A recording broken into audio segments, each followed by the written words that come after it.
Europe Soir, Julien Bugier. Je vous demande de vous arrêter. Je suis très en colère. Écoutez, vous êtes un C'est pour ça que vous êtes coupé de la réalité. Bonsoir mon cher Philippe. Bonsoir Julien. Alors puisque cette saison touche bientôt à sa fin, vous avez décidé ce soir de dresser un bilan des mois écoulés.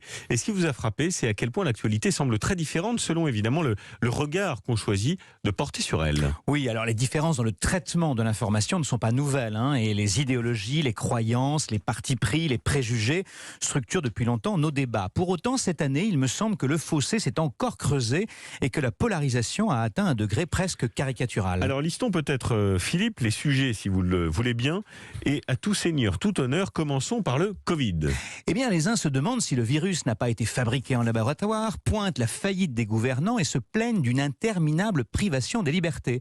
Quand les autres se félicitent que des vies aient été sauvées grâce au confinement et des mesures inédites prises pour protéger les plus vulnérables, qu'on ait trouvé et administré un vaccin en un temps record, et ils saluent aussi le goût singulier de la vie retrouvée. Alors il y a aussi le terrorisme, autre plaie de notre société.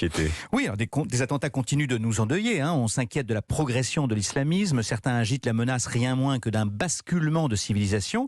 Cela étant, des attentats ont été déjoués, les victimes sont moins nombreuses, notre renseignement est plus performant, nous-mêmes sommes plus lucides. Il y a donc des raisons de moins désespérer. Parlons d'écologie, Philippe. Si on en croit le pré-rapport du GIEC, des villes côtières seront bientôt englouties, nous aurons droit à des canicules extrêmes, des pénuries d'eau, des famines, des migrations importantes.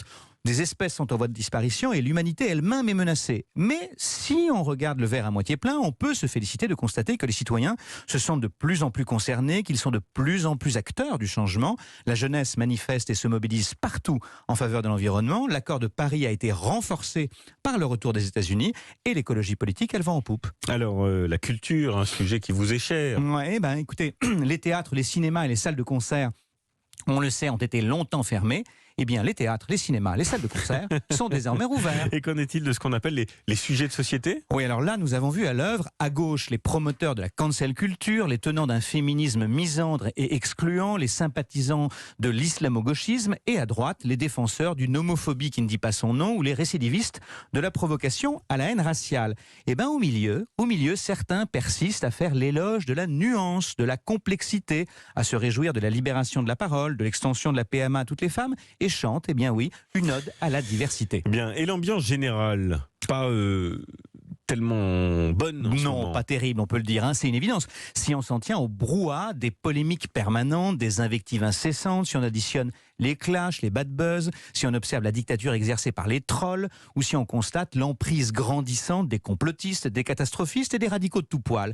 Mais on peut aussi se féliciter que la France reste le pays du débat d'idées, vérifier que les compromis demeurent nécessaires pour avancer, observer l'échec électoral des partis extrémistes et se dire qu'au final, c'est toujours le vivre ensemble qui l'emporte. Alors même les vacances qui s'annoncent n'échappent pas à cette différence d'approche selon vous. Oui, absolument. Alors quand certains se plaignent que ces vacances soient sédentaires et menacées par le variant Delta, d'autres se réjouissent qu'elles soient enfin possibles, notamment grâce au pass sanitaire. Ceux-là suivront avec bonheur le Tour de France, le Festival de Cannes, les Jeux Olympiques, la finale de l'Euro et se retrouveront aux terrasses des cafés. Et pour conclure demain, alors ?